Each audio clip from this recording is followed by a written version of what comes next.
You look like Good your afternoon, brother. board members. Hey, other Mr. Pulley. Good morning. Good morning, Dr. Moore.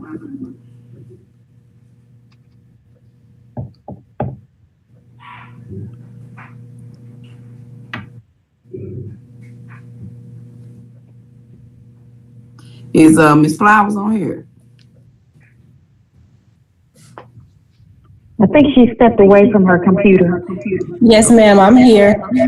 Okay. Miss Flowers, when we get off this, I need you to call me about a letter that we wrote earlier. I believe it was this year about I think it was called something like a right of easement or something like that. Okay. We need to take need to add something else to it. Okay.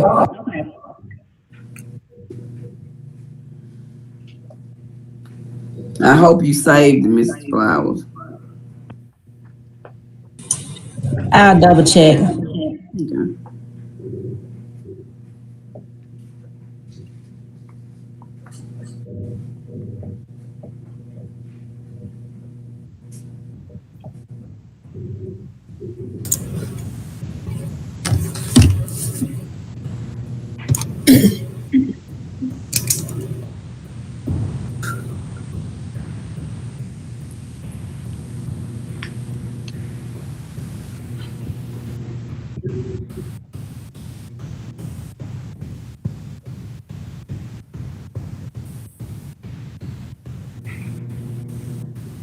Is Miss Dean on here? She's in the building. She may be logging in. Okay.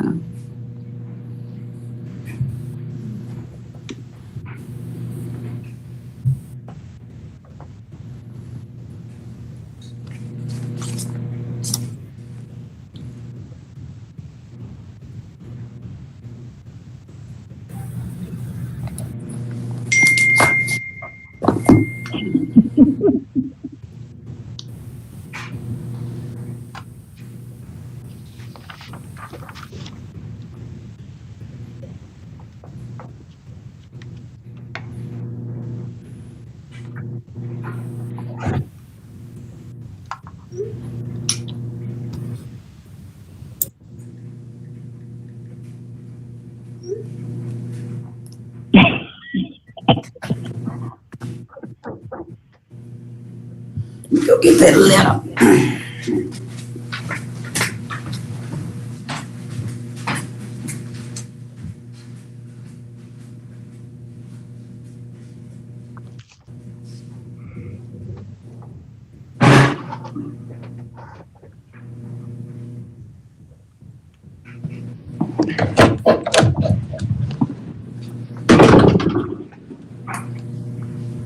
I'm here, Mrs. Melton.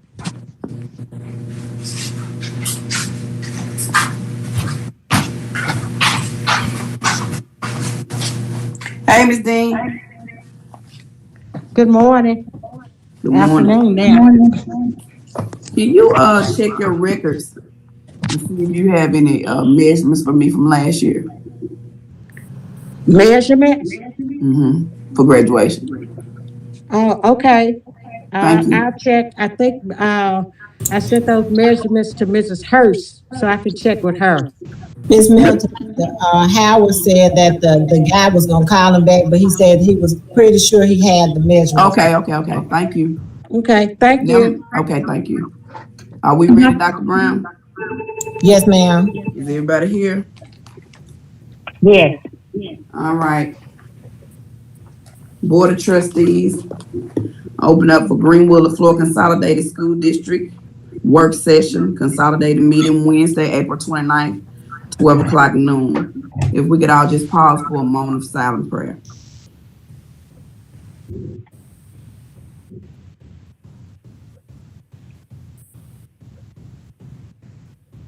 Amen. Dr. Brown? First, we have on the agenda data reports. The first thing is from the Child Nutrition Department, our summer feeding meal summary, Mr. Johnson. And we also just received one in our email from the last week's numbers. Good morning. Good morning. All right, Good morning. what you should have is the total starting from April the 14th. We had a total of 1,645 meals served for that date, as well as on April the 15th, we had a total of 1,870, which a total for that week was 3,515 meals served. For the week of beginning April the 20th, we served 336 students. That was a total of 1,680 meals. On April the 22nd, we served 334 students, and that was 1,670 meals. And we also had yesterday's total, which was April the 27th, Monday. We served 369 students, and that was 1,845 meals.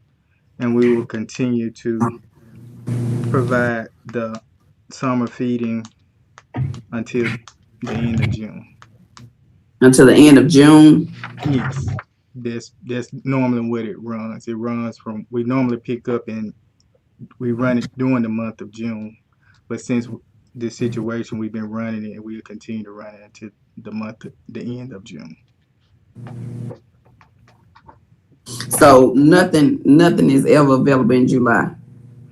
We hadn't in the past, and that was because we normally ran summer school, but it's a possibility that we may stretch it to July. It just depends on how it's looking in June.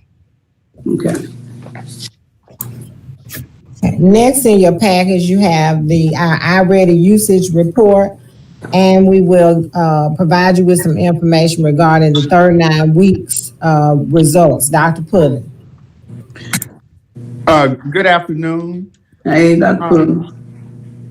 What you see here is the weekly usage report by school for iReady data, and it's basically for a 20-day period, and then we'll have the next 20-day period, when that time frame comes. But as we know, our K through 8th grade students have been accessing iReady to complete online assignments. Our principals and our teachers monitor this and assist our students in order to make sure that they are able to complete assignments with no problems. I know we normally present our test data that we may have taken throughout the school year on our student data, performance data. Students did take the comprehensive assessment the week before we got out for spring break. But due to the pandemic, we had to shift our focus to make sure that we had our distance learning plans, our instructional packets, and online learning to make sure that they were being implemented effectively as possible. But to help us plan for the next school year, we are now currently analyzing this data. Teachers have this data, and our chiefs are now working with them through virtual professional development sessions to plan for next year and to maximize the support that we're providing for all of our students. So we are looking at that data currently, and our teachers have access, teachers and administrators have access to this data, and chiefs are working with them to address any areas of deficiencies that we may have in order to start the next year off as prepared as possible. I got a question. Yes, ma'am. If you all will, what I did was I numbered them on this iReady weekly usage report. I numbered the schools across the top. So can y'all tell me why number 1 Hey, I'm finna and number 7 the thing are lower to get than on, number 10? Dr. Brown said you're gonna be up next. This is because number 10 has 7th and 8th grade at their school. and the others don't. And so About- they use USA about 2 Prep, minutes. I'm finna forward which you the provides link to click on a to different get kind on. of report. Okay. Yes, ma'am. All right.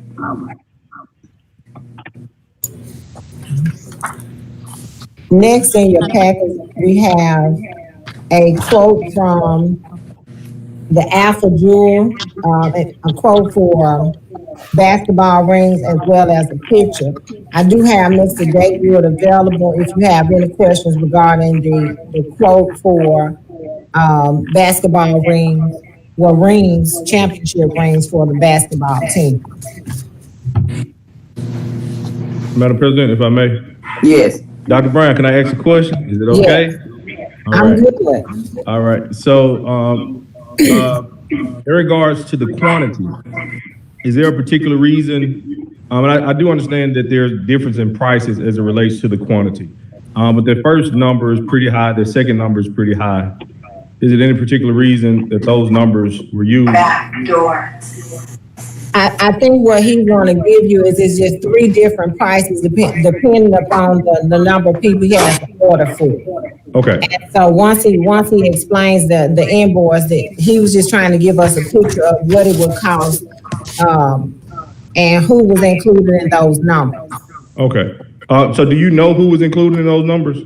I do, but looking at these numbers, I know one includes administration, one does not. I can't tell you which one does, and that's why I'm asking him to come on, because some included the administration, some may just only include the team and the coaches. So he's just giving a breakdown of what it could be.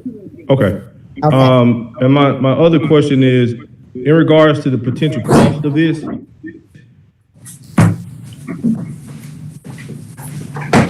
Say it again, Dr. Bailey, I couldn't hear you.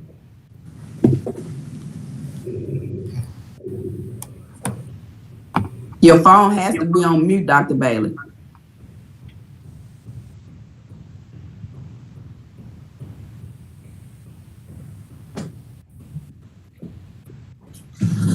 No sound, Dr. Bailey. But we do have Mr. Gatewood on. If Mr. Gatewood, if you would kind of go through this invoice and just provide an explanation, and then if you have any questions, you're available, and we also can chime in. You hear me? Yes. You hear me? The invoice on the rings, we took the number of kids that we were dealing with and the cheerleaders and coaches, and he provided a list. Sent it to Dr. Brown and Mr. Johnson. It was like, I think it was for 22 rings and 13 pendants. We were looking at $350 a ring and I think $190 per pendant. But the price decreased as the number goes up. I think it was like 35, maybe like 220, 245, and if you get 40 more rings, because we didn't count the board members might want to get a ring, or a fan might want to get a ring. So those numbers will go up. Once the number go up, the amount would decrease. We felt there was a quality ring because there was most of the people in the state go with this guy here, after June.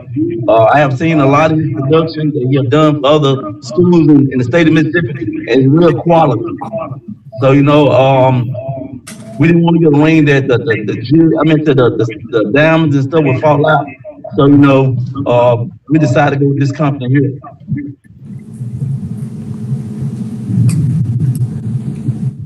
So does cost decrease with the pendant as well? It does. Okay. It does. We don't have a picture of those though, right? I can forward the picture to You you have all. the pictures in your package. It's on the next page. Oh, the pendant, no. Yeah, I just see the The ring. pendant, the only thing the pendant is the crown of the ring, and what goes on the pendant on the back is like just say, if we get a ring for a cheerleader, it goes the cheerleader, the year, the title one, cheerleader 9. And it's a necklace. It's actually a necklace, like it's a pendant, and it's the crown of the ring. Cause most females don't like rings because they so big, so they usually provide them with pendants.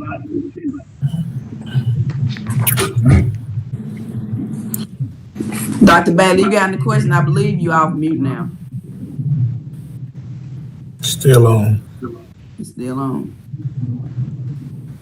All right. Anybody else have any questions for Greenwood? I do. Ms. Lewis wanted to know, I did speak with Mr. Gatewood, so he'll be able to respond to that. We were talking about yesterday, recognizing, plans for recognizing the athletes. So Mr. Gatewood, can you kind of speak to the board about that?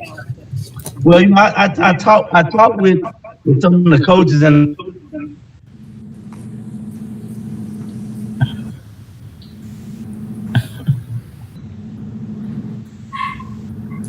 the football players. You kind of went out, Coach Gatewood. I said I talked with the coaches that was able to this year, which was the cross country, the volleyball, the football player, and the basketball players, and the middle school football and the middle school basketball. And what we're thinking about doing is they have already sent me the list of players that will receive these awards. And what we're planning on doing is getting the trophies made. Once we get the trophy made, we're gonna put it on the district web page. Once we get them to come in, each time they come in, they'll be having a set time where they'll come in and receive their award. And we'll have Ms. Dean and Mr. West to take pictures, and we'll post it on the web page because we want to follow the guidelines what the state have put in forth for the COVID-19, and that's having no more than 10 people. And I feel that as a coach, getting them their awards and their jackets, that the ones that receiving jackets, once they take the picture, then they will post it on Facebook. I think that's the best way we can recognize. I talked to some more ADs around the state, and they're not doing anything, basically anything for the kids right now. They trying to make sure that everybody stays safer than them because they feel that being safe is more than representing them as achievement. But they were talking about calling them in and getting their trophies done at a set time. Dr. Brown. We can hear you now. All right. So my question was, did he answer your question, Ms. Lewis? Yeah. Okay. So my question was in regards to the potential cost of this quote. The district doesn't require a second quote to compare. I think, but from my understanding with the actual rings, we were receiving some donations, if I'm not correct, Mr. Gatewood, to help pay for these. Okay. These rings. But I know Mr. Greenwood has, because I've spoken with him in the past, he has looked at other pricing from other companies, and they were a lot more expensive than this company. But he can provide you with the other quotes. Okay, thank you. Okay.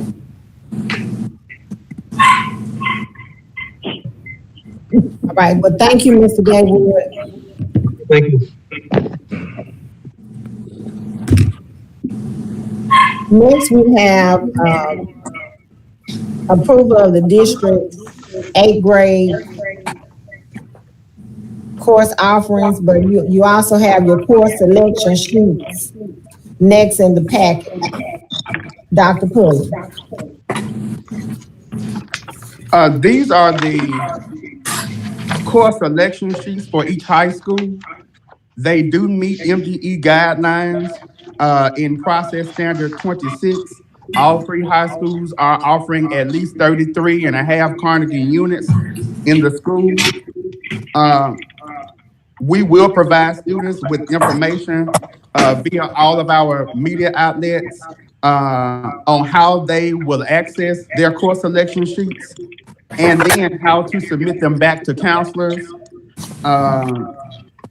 Also, due to the pandemic, we are already working to determine the feasibility of offering, possibly offering some online courses to ensure that all students have access to the same courses, especially during this pandemic.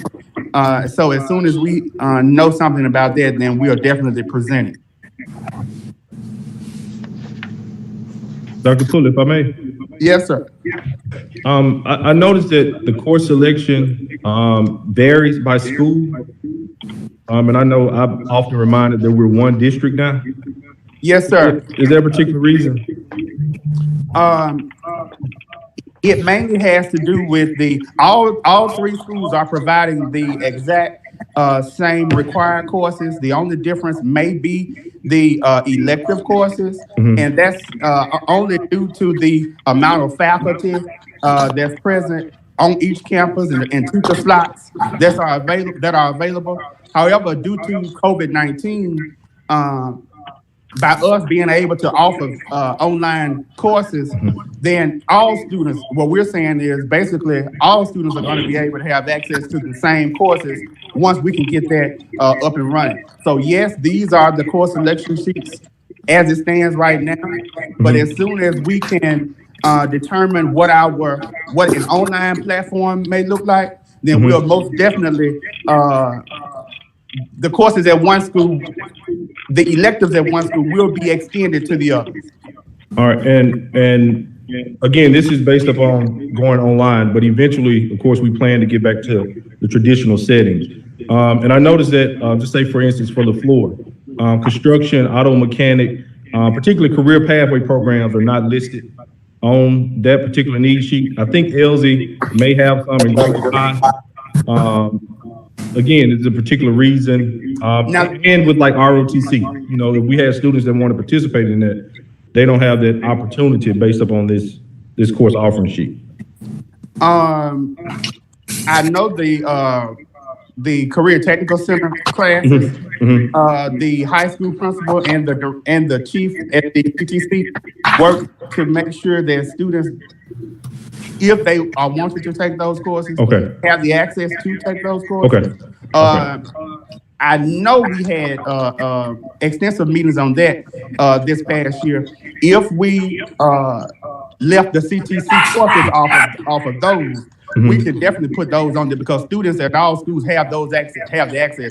The only thing that may prevent them from doing it would be, for example, if I am 10th grade and my world history class is one period, the same period as is offered. Understood. You see what I'm saying? So we'll definitely look at it, and that's one reason why we're wanting to review the course selection sheets and counselors having a little earlier time to review them to make sure that all students are having access to the elective courses.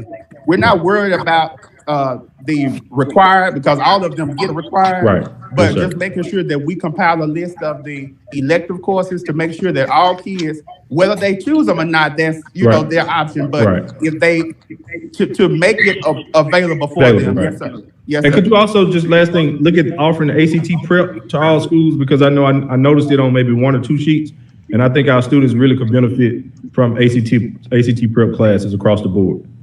And thank you. Yes, sir. Dr. Pulley, if I may. Yes, ma'am.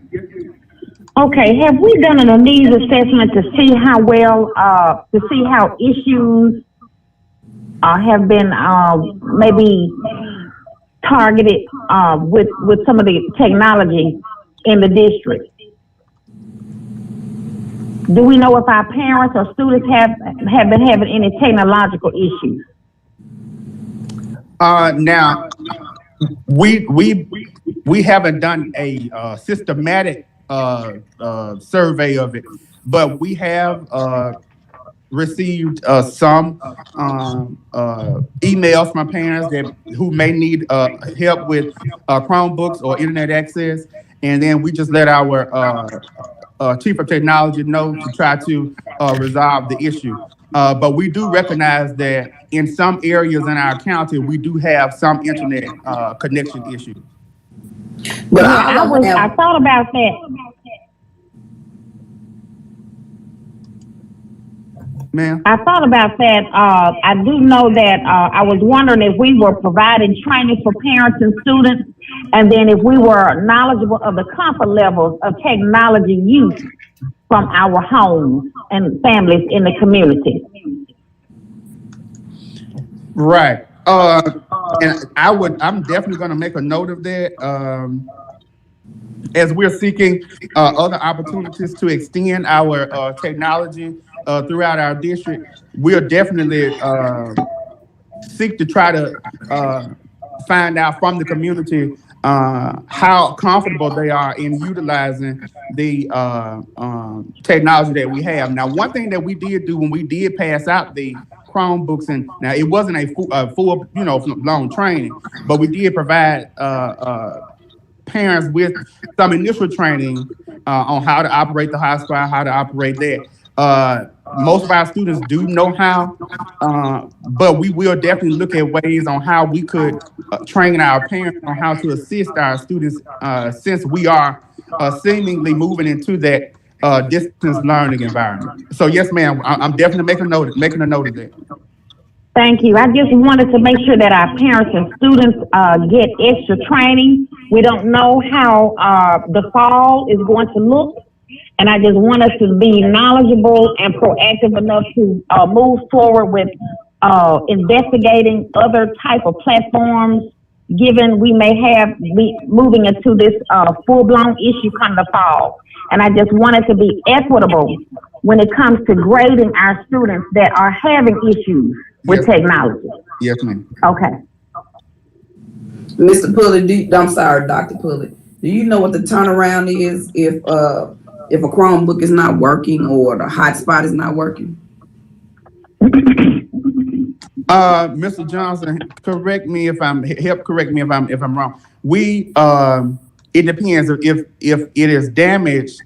I know that we have to send that particular Chromebook off. And then, during this time, I'm just sure turnaround time might be a little longer than normal. Mr. Johnson might can help me with the normal time that it would take. Now, under normal circumstances, if we were actually at school and in school, they would be able to turn that broken one in. That would be sent off. They would pay the additional insurance fee, and they could pick up another Chromebook in place of that one until that one come back. But since we're in the situation we're currently in now, we having a problem with those that were sent off. I think everybody that had some damage prior to us leaving should have had replacements. But now the issue is them being able to come in, turn those into the school, being able to be issued another one so we can send the damaged ones off. But normal circumstances, it could be the same day if they had some in. Okay. All right, Dr. Brown. Okay, next we have the proposed changes to the district social studies courses offered in 8th grade. What page is that on? 23? Yes, ma'am. Okay. We are proposing to offer Mississippi Studies and Introduction to World Geography to 8th grade students beginning next school year. Each of these courses are half credit courses, so this means that students will take one in the fall and one in the spring. And we do believe that there are several benefits for our students. One, we believe that we know it'll offer students one more Carnegie unit before entering high school. But then also providing them with what we believe is a better sequence of learning. For example, as it stands right now, students are taking U.S. history before Reconstruction in the 8th grade. And then they don't get U.S. history again until they are 11th grade. And so on one end, we're on several benefits, providing 8th grade students with one more Carnegie unit, and then providing that more realistic sequence of learning, but also for students when they reach the 10th grade, providing them with a course that we believe will prepare them far better to be successful in U.S. history and as they take that assessment. After reviewing our U.S. history data across all schools for the past several years, we are averaging about 38% proficient on that exam. And so we recognize that in order to impact our numbers more positively, we need to start earlier and do some things differently than we've done in the past. Also, this schedule or this proposed change could possibly free up students' high school schedule so that they can take more dual credit classes. So, this year and in years prior, sometimes the dual credit classes might would be a conflict with their current schedule. And so by doing this, we believe that it'll also free up some time so students can take dual credit during the school day without having to come back to school later in the afternoon to take those courses. We have spoken to the state director of secondary education, and she mentioned to me that several districts have moved to provide Mississippi Studies and Geography to eighth grade, offering them that additional Carnegie unit. And so we believe that in order to improve what we're doing, we don't want to be stuck in the same old doing what we've been doing. We want to impact it, and we believe we have a plan to do that. So have you seen that most districts already have adopted this?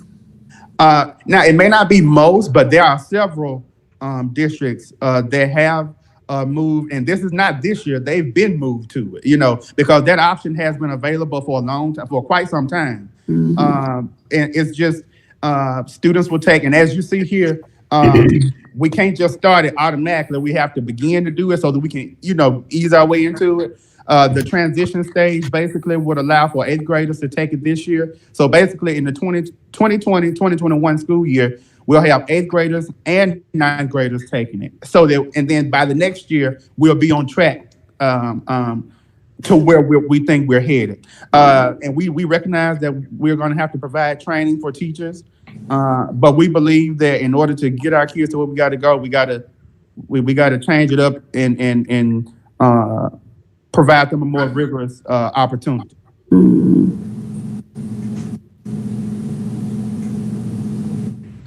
Next, we have, as a district, we want to transition into allowing our parents to register online. And that helps us during this pandemic.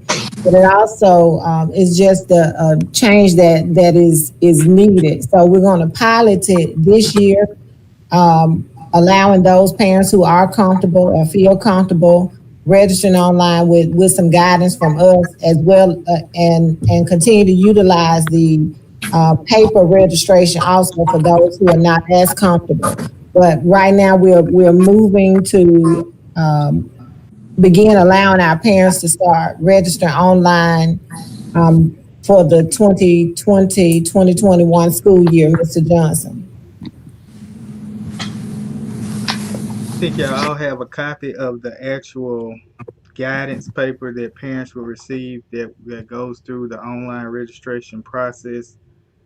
Of course, our student management system is SAM Spectra, that is through Central Access, so it'll be a direct registration into our system, so it will actually be a more speedier process for not only the parents but also for our faculty and staff. We would have to have training for our faculty and staff scheduled to provide this. This is something we're looking to possibly open up as early as the end of May, once we have our staff trained on the procedures for us, the secretaries, the principals, and everybody that will be involved in the process. Now, as you look through those papers, did anybody see or have any questions? So this transmittal process, that means every school can access, even the central office can access it, right? Yes.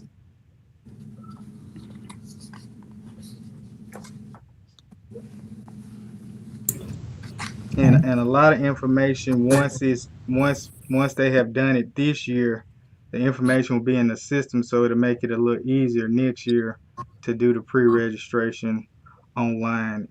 This year will be kind of almost like everybody being brand new, because it's certain documents that they would have to upload. And we also looking at having labs possibly set up at the school sites for even those that are not comfortable at home doing it online. Possibly we being able to guide them through it to try to cut out some of the paper part of it, even though we have it, but we'll still make that available to be done and completed at the school. Mr. Bailey, I think you're speaking, but I can't hear you. Mr. Johnson, is this Yes, information archived? yes, yes. It goes into our Okay, student management system, okay, and it actually eliminates some of the paper having process of trying to go and pull the files when you're able to just click and all the student information is provided there for easy access. okay. A lot of other districts have already implemented this. Would just be a phase in for us to start. This is wonderful. Mr. Johnson, Yes, sir. in regards to the uploading of documents, if parents don't have access to scanners, and I know you mentioned having labs, will you all allow them to just simply take a picture of that document and upload it? Yes, I think, and I have to double check with Central Access to make sure that it accepts the picture file versus PDFs. I have to Okay. verify that part. And just an FYI, you can share with parents, if they have an iPhone, in the notes section, it allows you to scan a document and it can save it as a PDF. Okay, that's something we can add to the pack.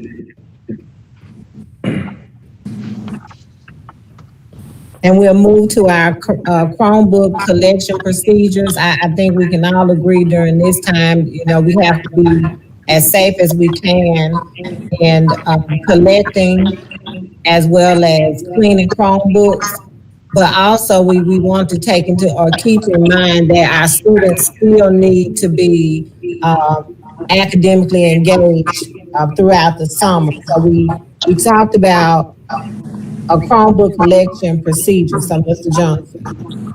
Hey, you have a copy of what we're proposing for our Chromebook and hotspot collection procedure. We basically targeting right now those non-returning students for a particular school. Example, those graduating seniors, those that be transitioning from 6th grade to middle school, those 8th graders that be transitioning to high school. I think we even have where 2nd graders be transitioning across the district. So giving the schools the opportunity to set up dates and times for the collection of those Chromebooks so they can log those in.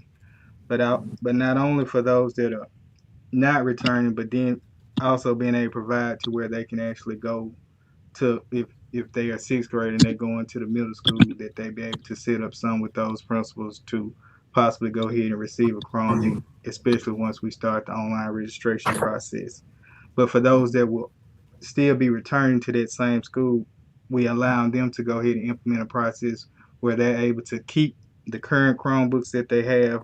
They just have to complete some documentation and, of course, pay the insurance fee for the upcoming school year. So they'll still be able to have that device with them.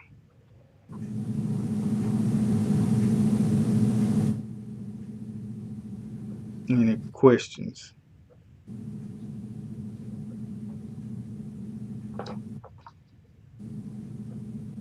Okay. We will be submitting an approval to actually submit a summer reading grant once we complete the requirements to submit the grant. So, Dr. Pudding. The K-3 literacy grant, this grant allows for different expenses and activities that are geared toward improving literacy outcomes and student achievement. We could use these funds for intervention programs, reading materials, and manipulatives, and for working with students who are needing help in the area of literacy. Last year, the Leflore County School District received this grant last summer, and so basically we have to submit again in order to receive the funds for improving literacy for our district. And so this We have until June 30th to submit all required paperwork.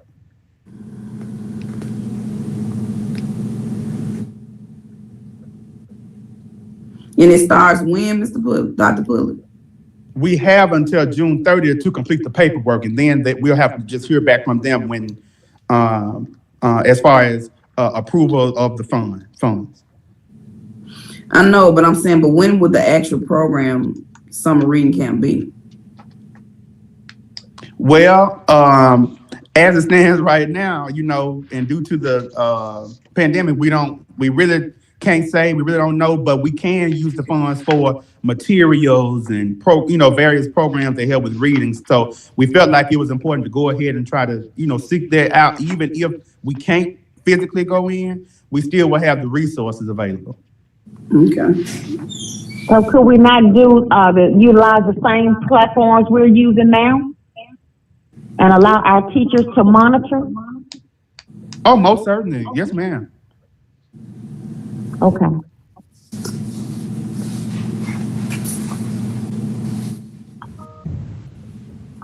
In addition to the summer reading grant, the USDA has a distance learning grant, and we are hoping to, we will submit, complete an application. There are some things that we know that we need that will help us enhance distance learning opportunities, as well as update some of our technology and also provide technology where we're lacking or maybe some new equipment. And so we will complete the application. We're asking approval to submit the distance learning grant to USDA, Dr. Pulley. And as Dr. Brown stated, we are at this time just taking, as we meet and as we work with our teachers and administrators and staff, we're working to identify things that we may need in order to enhance our distance learning for our district. And this includes hardware and software for teachers. As we know, all students, we did have the grant for students to receive Chromebooks, but just making sure that we fill in any gaps. For example, staff, our teachers needing the access to the laptops and hotspots. Also, video conferencing equipment for professional development sessions that we may have to have virtually as opposed to a physical meeting. And then when we are able to go back to school, what can we do in order to improve our connectivity and infrastructure with technology for all of our schools? And so this is what we're seeking to do with the potential awarding of this grant. Dr. Pulley, yes, does this grant require a match? Yes, sir. From what I read, it is a 15% match. Okay. And Ms. Washington, can we afford that match if it has to be actual money?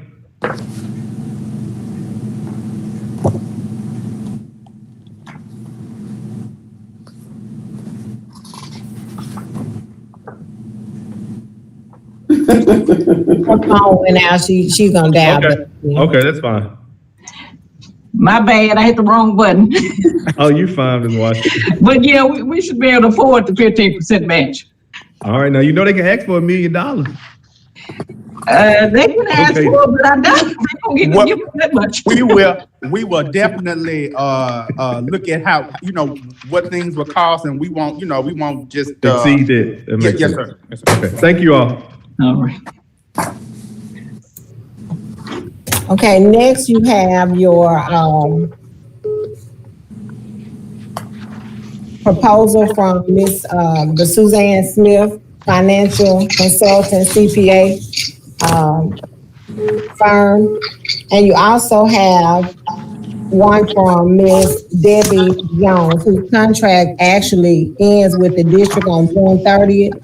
And she resubmitted a proposal to extend it until August. And I do have her on hold if you have any questions regarding the budget, the the work that she has provided and are planning to continue to provide to the district.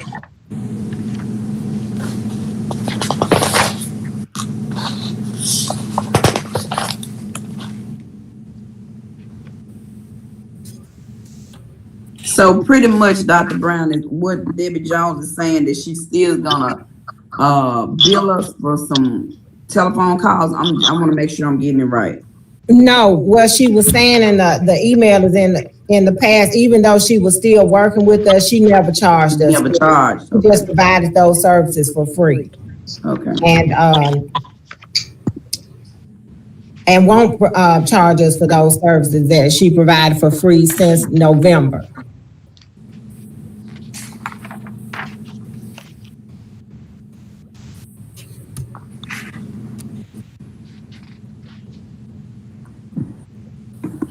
But if anybody would like to hear from her, I have on speakerphone, but she's muted right now, but I can allow her to just, if you have any questions for her, to ask questions.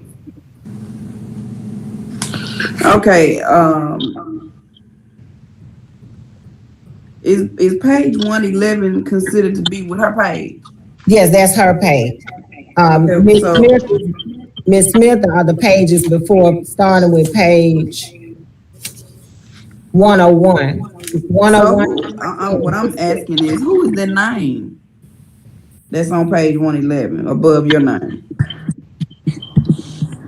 I think that now this person emailed me the information, so I'm not sure if that's somebody that's working with her to print out the quotes. I'm not sure, but that was where the email came from for her. And this would be from Debbie Jones. Yes. Now, Doc, may I ask a question? In regards to the meals and lodging, is it possible to put something in place in regards to like state per diem, what is allotted? Because we don't necessarily need people at the Alluvion charging the district for that. Right, and from my understanding, I don't think she'll be traveling here, but that's just a part of her. Only if she needs to come in, like Miss Suzanne did, to look at some actual documents. Yes, most of her work will be done remotely. Okay.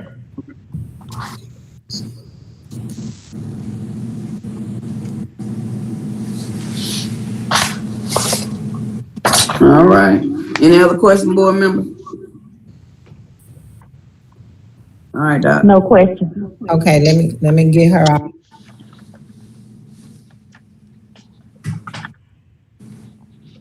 Okay, next we have facilities development plan and the 2019-2020 plans for graduation. And I'll start with graduation since I have that listed on the paper first. Right now, we are planning to hold provide our students with a graduation ceremony. We have reserved the Leflore County Civic Center for May 26th, 27th, 28th, and 29th, with Leflore High School's graduation being on the 26th, because they have the smallest number of seniors. And then Amanda Ells on May 27th. And we have Greenwood High School on May 28th and 29th.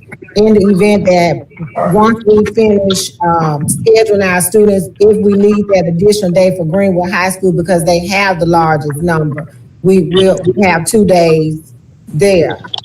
We are allowing our students, we're making plans to allow each student to bring in 5 guests. We will have videography. Mr. West will take pictures and Ms. Dean, well, Mr. West will video, Ms. Dean will take pictures, but also we will stream it live. Schedules, we met with the principals and they're finalizing the schedules and the information for us, and we'll have that. I'll have it back on April 30th so that we'll have accurate information to present to our parents on May 1st. Not only will we send out information at the district level, each principal has been charged to make contact with the seniors and the parents of the seniors. Any questions regarding graduation? And also, Ms. Dean, Mr. West, Dr. Pulley, the principals, the counselors, and I are meeting tomorrow to further discuss plans for graduation ceremony. We have checked on the cap and gowns. They will be shipped to the schools. Principals are going to provide the day and times for students to come and pick up cap and gowns.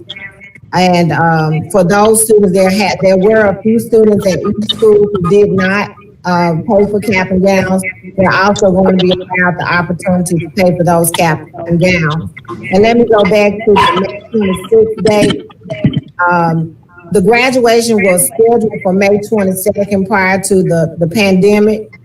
The diploma companies, there may be a delay there was a delay on getting the diplomas in time enough to have everything ready by May 22nd. So we extended the graduation date to make sure that all of the students, information and things were shipped to the district in enough time for us to prepare and not rush.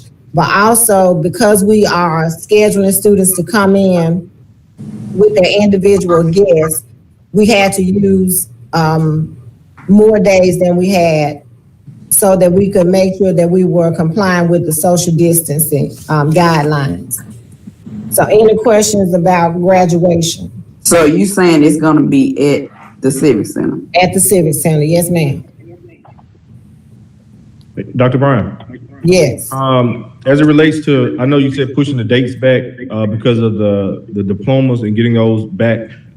This will not affect the students getting their final transcripts closed out, especially for those who may want to attend college in the summer. No, it won't. Okay. It Right, won't. thank you. Good job with this. Good job. Thank you. So what are those dates, days, May 26, 27, 28? I think it's Tuesday, Wednesday, Thursday, and Friday. I'm not looking at the calendar, but I think it's. That's correct. Tuesday through Friday.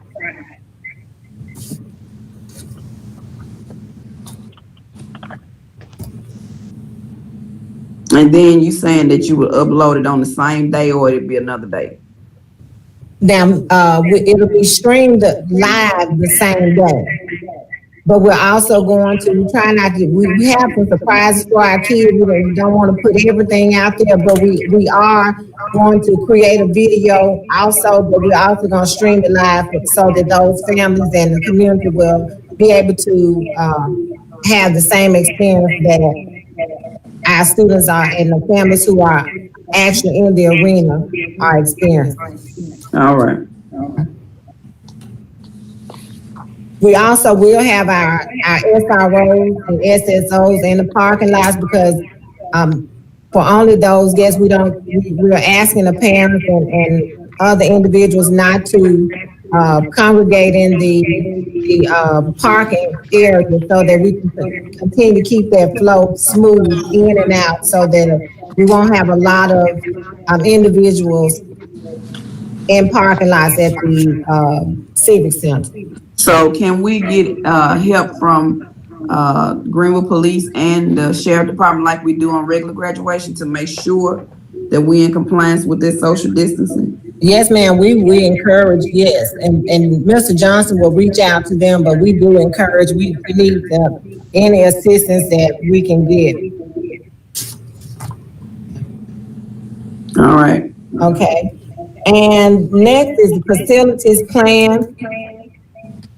Because of social distancing, and we know that when school resumes in August, the way that we normally operated will look a lot different than what we have done in the past.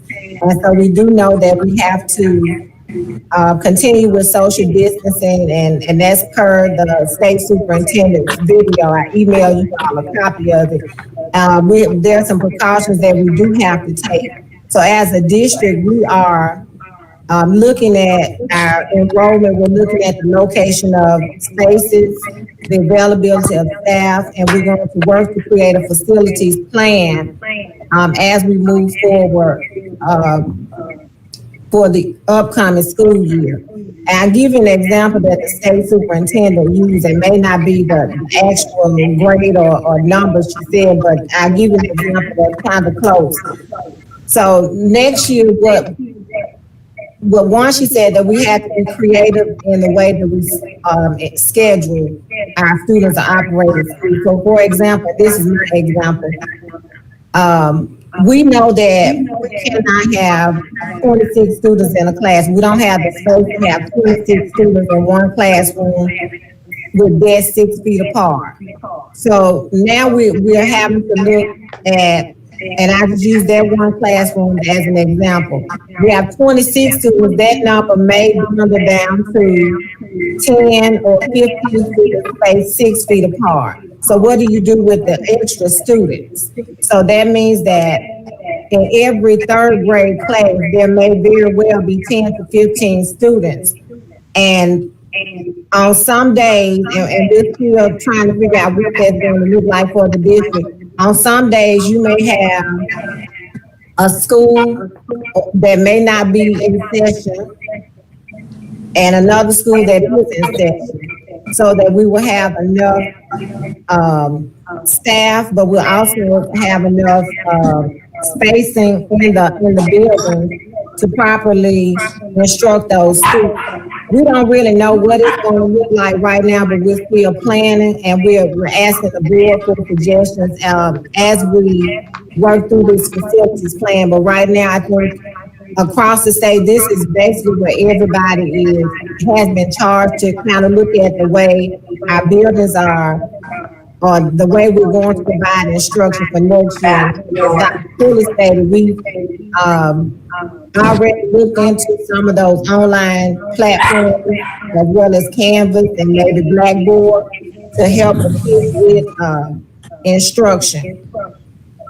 And we're also looking at those buildings, some of the buildings, to see what can we do to possibly, just maximize the usage of buildings. So as we continue to develop this 2020-2021 facilities plan, we are going to be asking for your feedback, suggestions, because it's really going to take all of us to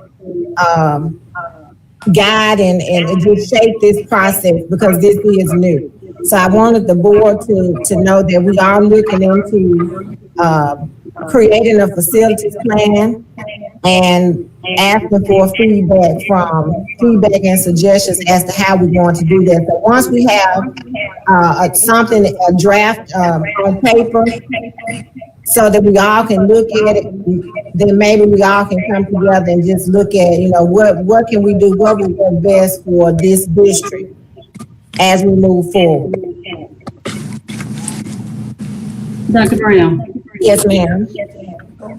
One thing that I was thinking about, jotting down, is if we're looking at maybe various days for various grades or classes to be on campus, if maybe we could just look at those areas that are tested, especially the ELE and math, and maybe the other courses to be on some type of online platform. Yeah, I agree. And those are the ideas, the suggestions that we do need, and so that we can really shape this in a direction that we need to go that's best for our students and the staff that we have, as well as the district. But I wanted to put that out there because that's something that we are discussing and we've been charged to work towards.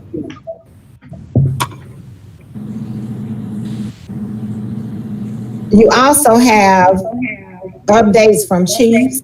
Ms. Coleman will provide a verbal update from her department. But if you have any questions regarding the offices under Dr. Poole and Mr. Johnson, please feel free to ask.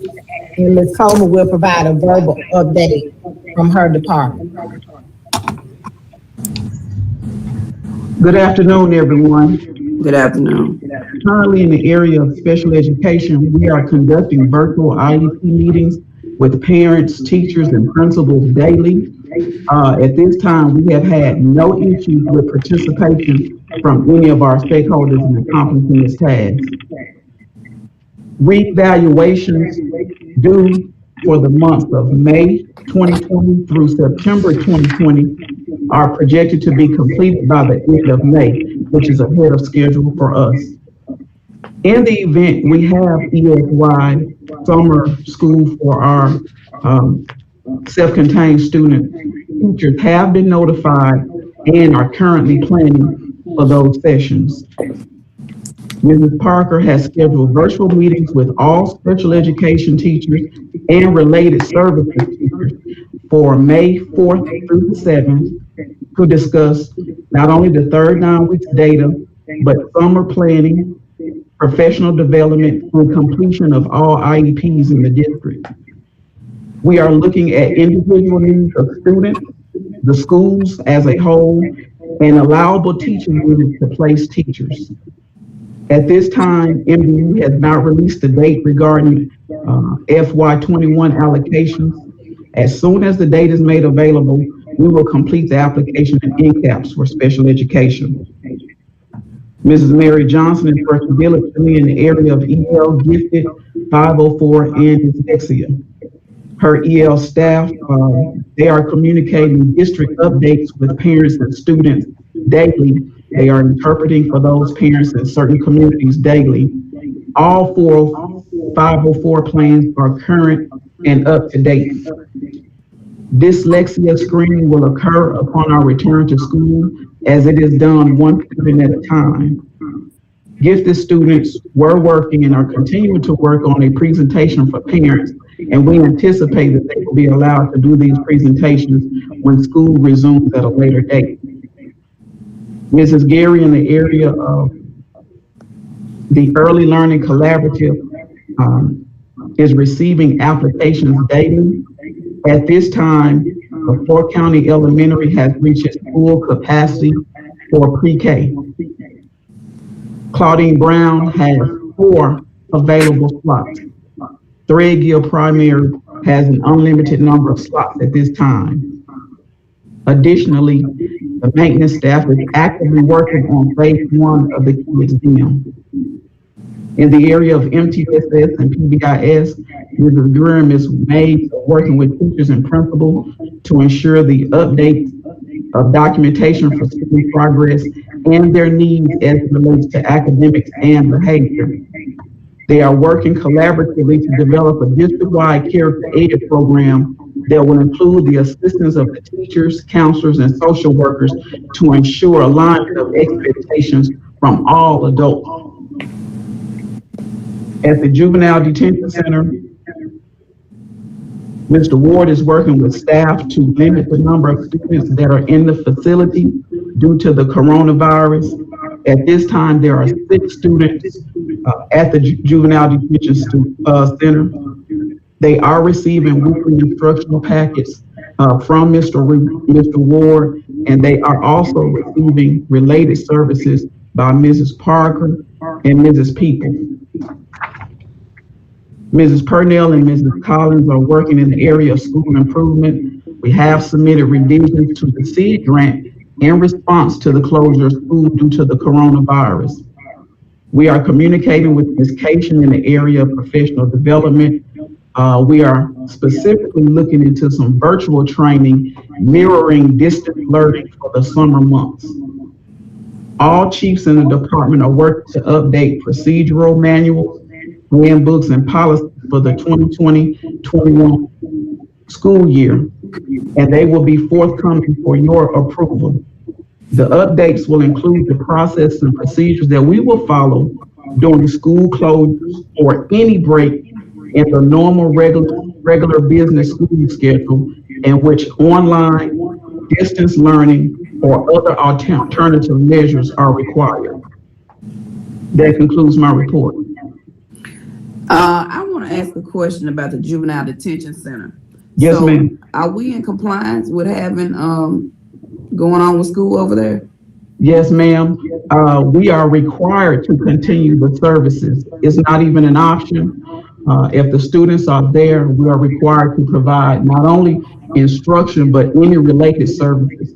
Mr. Ward and Ms. Parker have been visiting the juvenile detention center weekly to ensure that there are no gaps in services because those students have unique needs.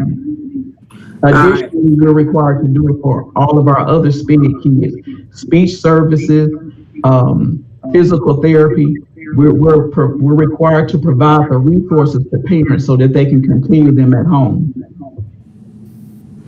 And okay, what about, I couldn't understand what you said about, look like you said something about maintenance in phase 1. I didn't hear the rest of what you said. Yes, ma'am. Maintenance is working on phase 1 of the KidZim for the Early Learning Collaborative. Okay. Ms. Coleman. Yes, ma'am.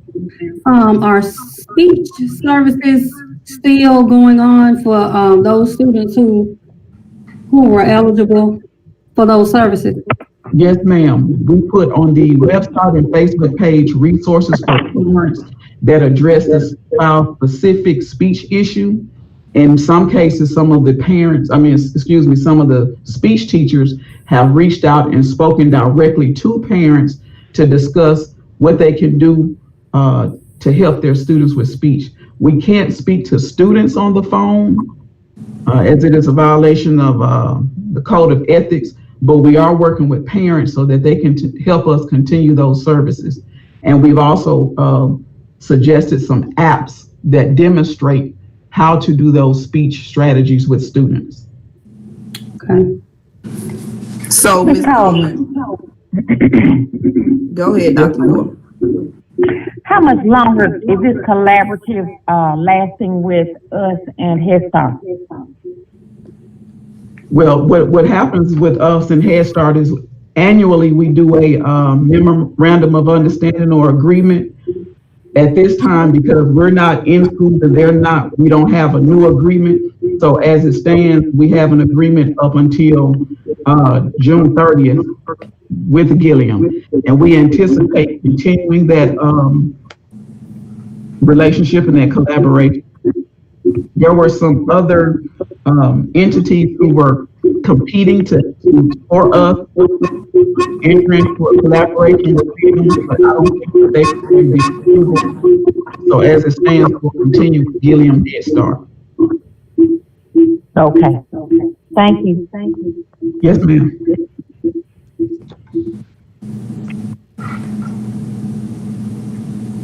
All right, Dr. Brown. Okay. So next we have some steering committee updates from Mr. Johnson. Good afternoon. Again, what you have a copy of the summary report. I won't go over it verbatim, but we did have those steering committee meetings on last week. We met with students, parents, faculty, staff, community and business, stakeholders, and all the meetings went very well. We got some very informative feedback to help us to look at the process that we're going to take moving forward when it relates to pursuing a school bond. And if you have any questions, I did provide you with copies of the questionnaire that was posted on our Facebook page as well as on our website for community and business. We sent out one to the staff via our email system to all our faculty and staff members. And we also posted the students in the parent survey on our website and Facebook. So you should have a copy of those questions as well as the results that came from those this past week. And they are still out there, so they're still able to take them. So if someone is watching and they are still interested in participating in the survey, they can go onto our website and they can click on it and complete those.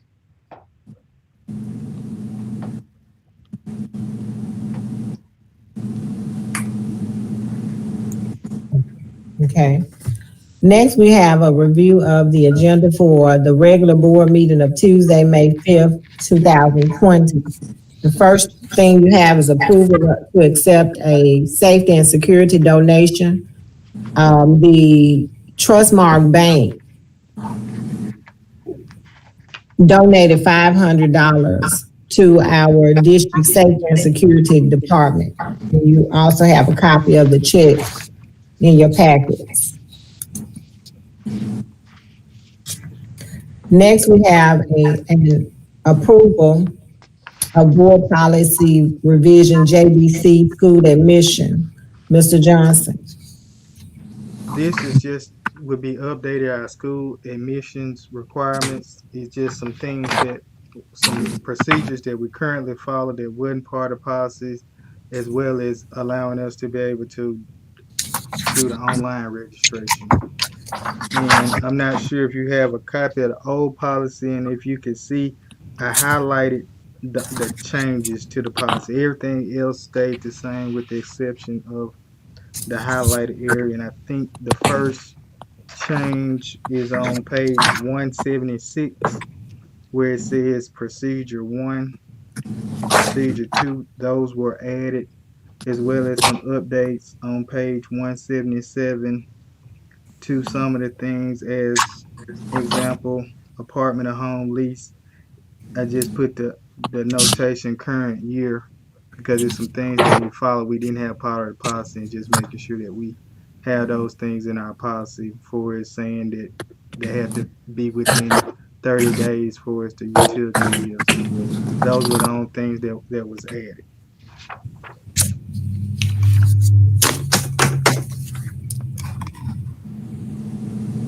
Next, you have your monthly financial reports, Ms. Washington.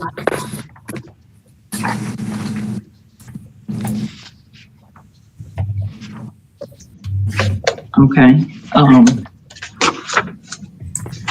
I included those normal reports we have in there, and I did get a chance to review some of the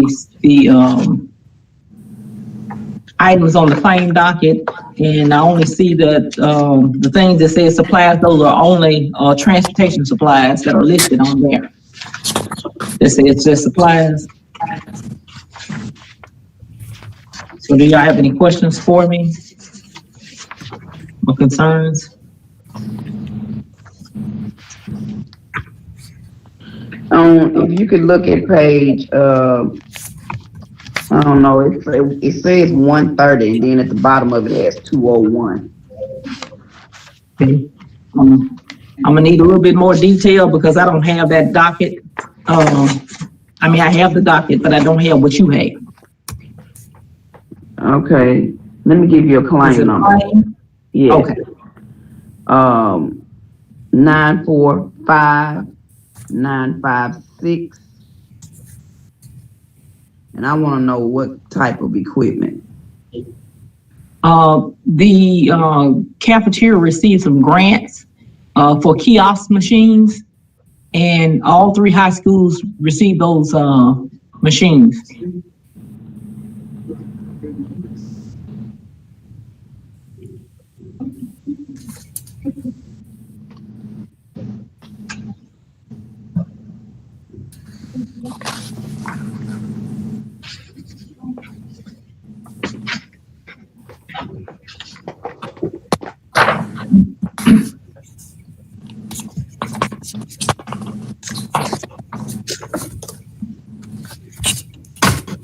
Ms. Washington. Yes. On page 8 of 10, I guess, and then it has 140. Claim number 945988. Okay.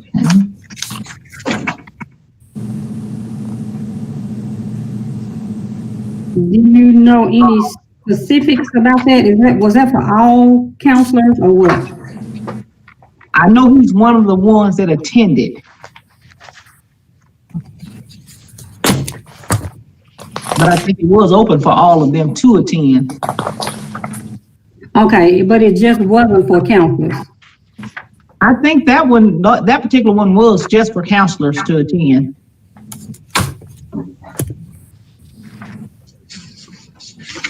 And if I'm not mistaken, yeah. I think probably had one other one that may have attended that retreat. This one, Ms. Lewis, from this individual, just submitted the travel day before yesterday. Everybody else has submitted theirs after they came back. So this is actually a late travel document that this individual just turned in. Okay, this person is a counselor.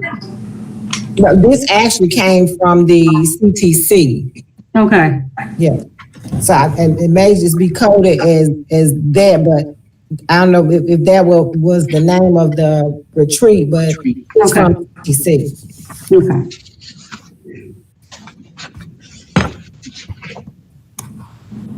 All right, Dr. Brown. Okay.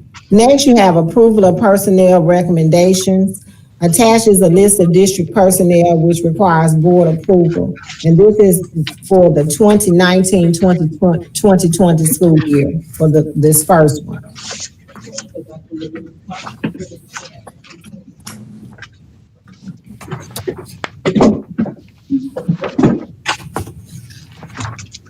So number 2 is already gone on number 1. Yes, ma'am. But we haven't replaced them yet. No, ma'am, not. Well, on the next page, let me see, did we put it on here? Yes, on the next page, when we do the 2020-2021. You can't tell me which one it is. Can't you count down? Okay, when on the next one? Yeah. Okay, now I'm not sure who's gonna replace that particular because it's 2 of them. Okay. Mr. Johnson, do you know if number 1 or number 2 will replace the person that is on page 215 and 218? Yeah, I guess it really doesn't matter. Okay. But let me ask you something. How many more departments do we have to go for these recommendations for 2021? I think the only thing as far as personnel that hasn't been approved, classified. The majority of classified is what we haven't seen yet are the classified recommendations. Okay. Dr. Brown, in regards to, I'm not certain what page it is, but it's number 2 for 2020-2021. Okay. And those first 4 positions are the same? Yes. But the days are different. Why do they have different amount of days worked? I think does 2 work during the summer, Mr. Johnson? Yes, the way it was prior to us merging, those days were days established for summer work. And our nurses, I would say the nurses that was working during the city, they actually did some work for us with students in schools. Those other ones had other things that they did in the summertime that they were allowed to do. So that's why those days. So based on the number of students that would typically be enrolled in summer school, it would be deemed necessary to have 2 on staff at the time? Well, how the days work, they would, while one was off, the other was working. The extra days worked out like that. It would only be one person in at a time. At a time, understood. All right, thank you. And Dr. Bailey, those 2 or 1 actually conducts pre-K screenings also. Okay. Thank you all. You're welcome. And just to answer, I think Ms. Milton's question, the recommendation for that person, I don't see the name on here yet, but that name will be added because I did receive it the other day, but I don't see it on this list for the SRO.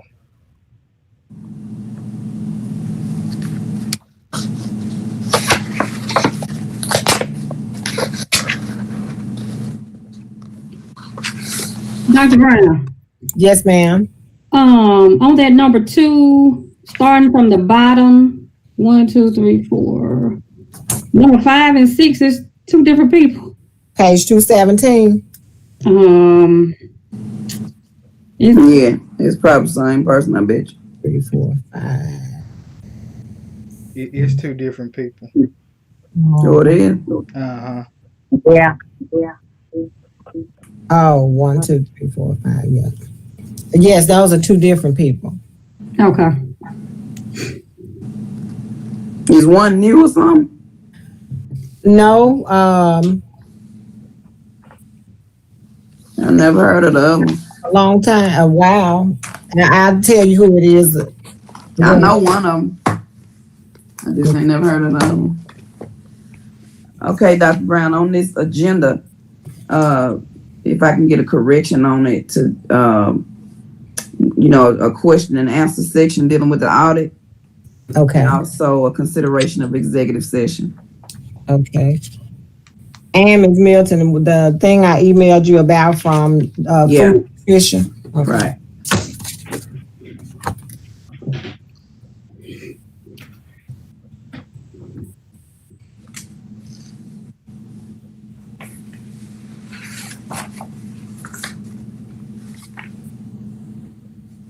And after this meeting, if Ms. Flowers, if you can get with me, and also Attorney Pulley, if you can reach out to me. Yes, ma'am. I will give you a call. Yes, ma'am. And Dr. Brown, I either get back with you or two about what I'm needing Ms. Flowers to correct, and, or when I finish talking to her about it. Okay. All right. Is that it? That's all I have. You ladies and gents have a good day. Thank you. And this concludes the Greenwood Leflore Consolidated School District Board of Trustee Consolidated work session. Thank you. Thank you. Thank you.